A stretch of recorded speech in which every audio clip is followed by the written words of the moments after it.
teman-teman, kembali lagi bersama aku Livia Ririn. Ini adalah part kedua dari materi TM kedua AKSK. Baik, selanjutnya kita bahas mengenai kode etik profesi. Yang akan kita bahas di sini yang pertama adalah prinsip dasar etika profesi dan kerangka konseptual untuk penerapan prinsip tersebut. Lalu dilanjutkan penerapan kerangka konseptualnya pada situasi tertentu.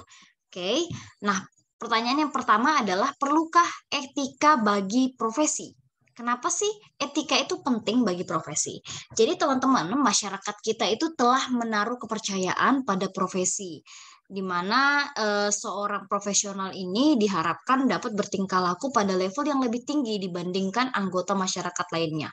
Apalagi sebagai profesi sebagai seorang auditor, itu tentu saja punya pandangan yang di masyarakat itu auditor pasti punya etika profesi yang berbeda gitu, pasti punya etika profesi yang lebih baik. Nah, kita lihat di sini tentang kode etik profesi itu sumbernya dari IESBA, lalu dia berbasis prinsip, merupakan aturan minimum dan tetap tunduk pada peraturan perundang-undangan. Walaupun dia sudah diatur di sini, tapi tetap saja dia tunduk pada peraturan perundang-undangan dan ketentuan hukum atau peraturan lainnya yang terkait.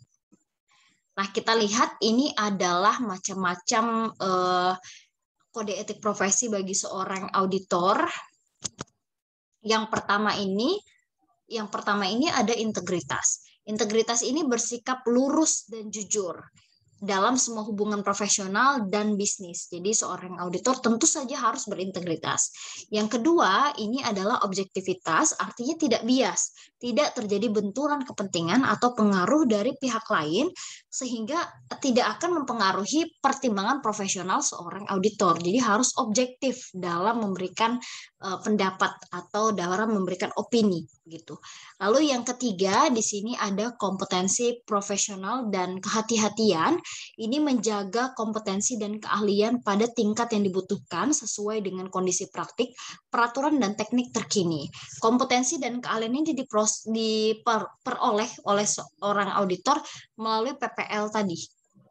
Lalu bertindak sesuai dengan standar teknis dan profesional, ini tentu saja sudah ada aturannya, jadi harus bertindak sesuai standar begitu.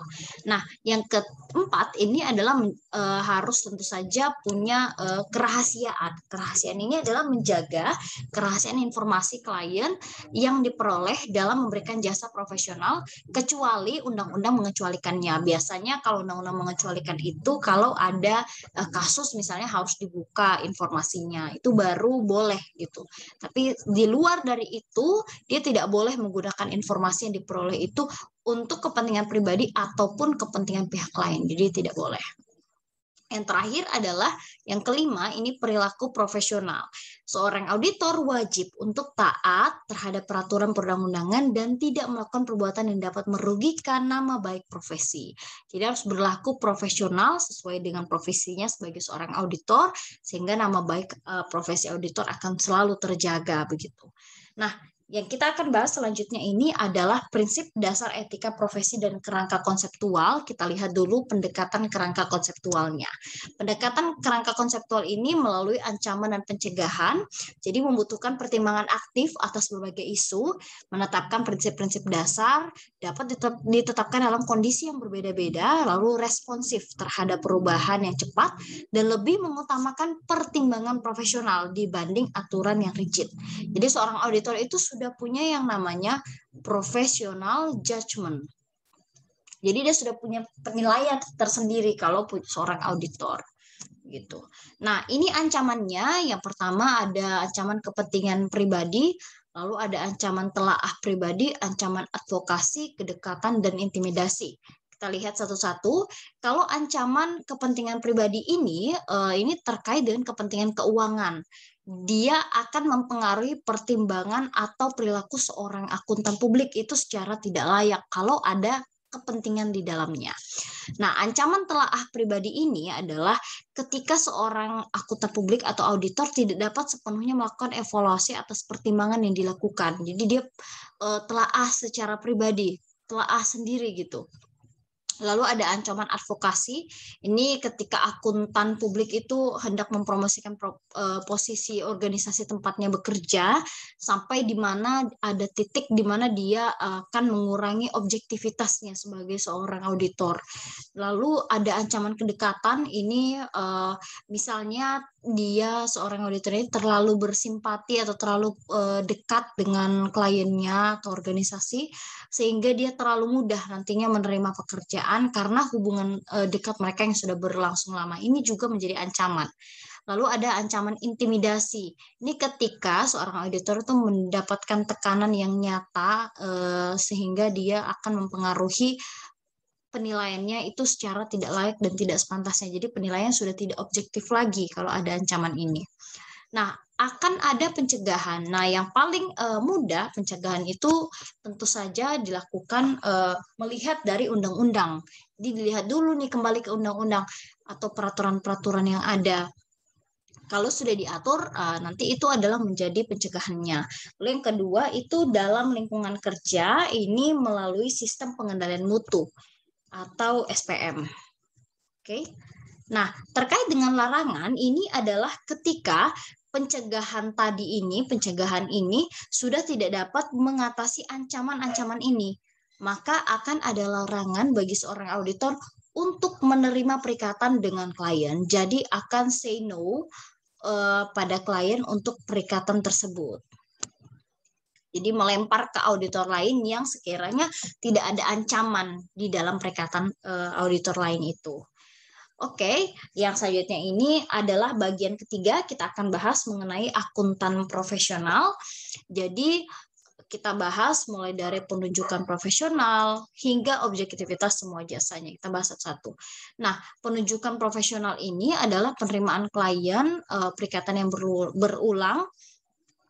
Kalau perikatannya berulang-ulang misalnya udah 3 tahun, kita lihat lagi sebagai seorang auditor, klien kita ini diawasi OJK atau tidak. Kalau diawasi OJK, karena kalau OJK itu maksimal 3 tahun, maka kita akan menolak perikatan. Tapi kalau ternyata tidak diawasi OJK, maka mungkin saja masih bisa, tapi kita lihat lagi apakah ada ancaman di dalamnya. Kalau kemungkinan ada ancaman kedekatan, maka lebih baik seorang auditor menolak untuk melakukan perikatan.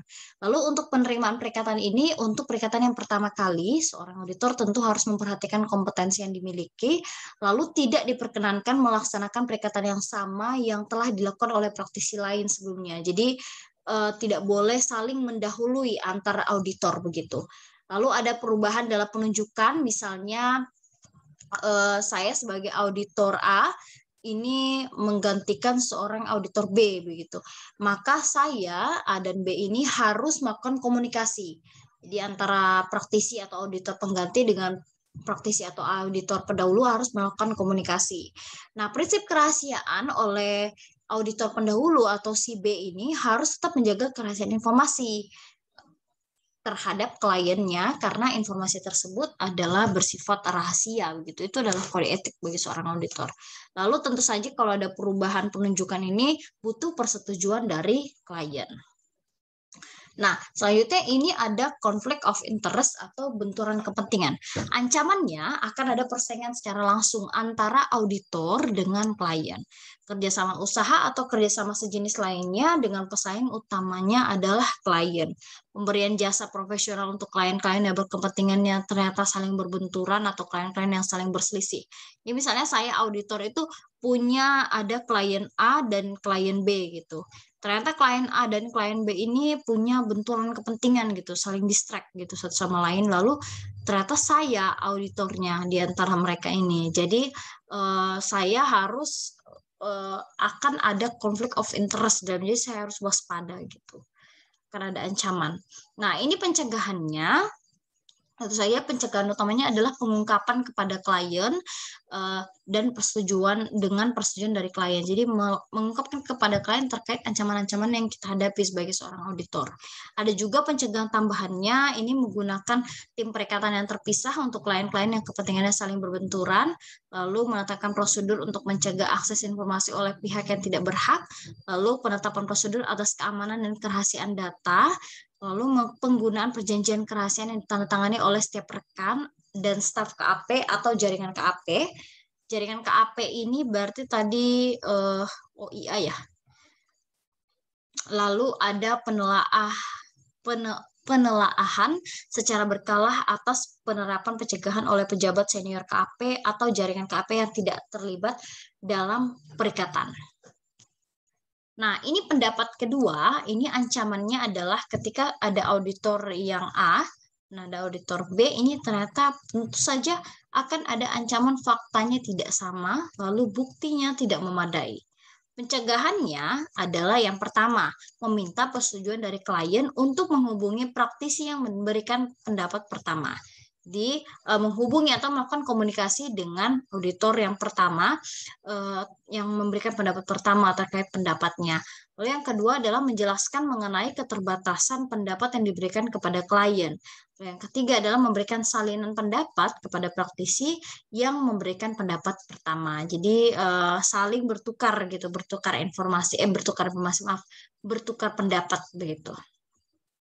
Lalu ada imbalan jasa profesional dan bentuk remunerasi lainnya. Ini tidak mengatur imbalan minimum, lalu imbalan yang bersifat kontingen untuk jasa profesional selain insurance, imbalan rujukan atau referral fee, lalu ada kalau referral fee ini tentu saja kita harus mengungkapkan kepada klien mengenai kebijakan pembayaran, lalu memperoleh persetujuan di muka dengan klien terkait dengan komisi tersebut. Nah, pemasaran jasa profesional ini harus dilakukan dengan sikap jujur atau integritas.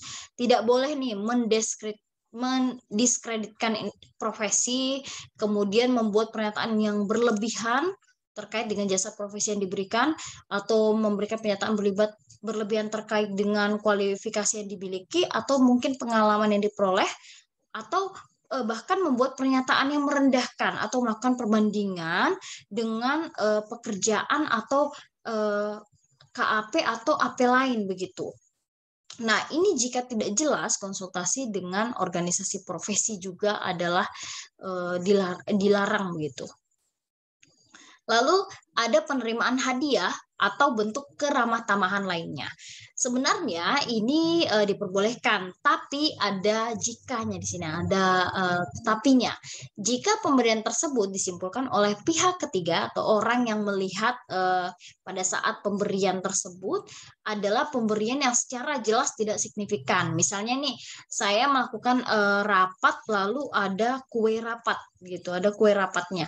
Nah, pihak ketiga yang melihat misalnya anggota rapat yang lain, dia lihat apakah kue rapat ini bersifat ada maksud lain atau tidak. Kalau tidak ada atau terlihat ya udah itu hanya kue rapat yang ternyata anggota rapat yang lain juga diberikan, berarti ini keramah-tamahan yang diperbolehkan begitu. Tapi bisa beda misalnya ketika diberikan kue rapat kemudian ada embel-embel setelah rapat kita ada jadwal golf gitu misalnya. Nah, ini adalah bentuk keramah-tamahan yang mungkin saja disimpulkan oleh pihak ketiga adalah sesuatu yang tidak baik atau secara jelas-jelas itu punya maksud lain gitu. Nah, lalu yang terakhir ini penyimpanan aset milik klien, ini tentu saja tidak diperbolehkan, tapi ada kondisi tertentu di mana ini diperbolehkan jika ada ketentuan hukumnya. Misalnya ada kasus kemudian kita sebagai auditor harus menyimpan aset milik klien. Nah, jika diperbolehkan, tentu kita sebagai auditor harus menerapkan pencegahan terkait dengan aset tersebut. Kita juga harus waspada keterkaitan aset tersebut dengan kegiatan ilegal. Jadi aset ini sebagai auditor sebaiknya memang tidak dipegang oleh auditor. Tapi kalau ada kondisi tertentu yang memang mengharuskan kita sebagai auditor memegang, berarti kita harus melakukan pencegahan yang tepat sebelum kemudian terjadi hal-hal yang tidak diinginkan. Nah, di bagian yang D ini, selanjutnya kita akan bahas tentang independensi. Nah, tadi kan di awal sudah kita singgung nih bahwa independen ini artinya di pikiran kita itu sebagai seorang auditor sudah harus independen. Terus nyatanya juga penampilan atau orang melihat kita itu harus independen juga. Kalau di kode etikanya sendiri itu dipisah, kalau bagian 4A ini terkait dengan perikatan audit dan perikatan review, bagian 4B ini selain perikatan audit dan perikatan review. Nah, Tapi untuk hal yang dikedepankan antara 4A dan 4B tadi sama-sama independensi, di mana kita harus mengedepankan objektivitas dan integritas, dan independen itu harus ada di pemikiran dan penampilan kita sebagai seorang auditor. Nah, teman-teman, ini adalah aturan tambahan. Nanti teman-teman bisa baca sendiri terkait bagaimana jika memang suatu klien atau entitas hubungannya sudah berlangsung lama dengan auditornya. Apakah nanti itu mempengaruhi profesionalitas atau objektivitas si akuntan publik itu sendiri atau tidak? Jadi ini silahkan teman-teman baca sendiri ya. Baik, teman-teman, ini adalah referensi yang saya gunakan, kita gunakan dalam materi hari ini. Demikian materi yang dapat aku sampaikan, teman-teman. Mohon maaf sebelumnya jika ada kurang dan lebihnya. Akhir kata, selamat pagi, siang, sore, malam. Goodbye, sampai jumpa di pertemuan selanjutnya.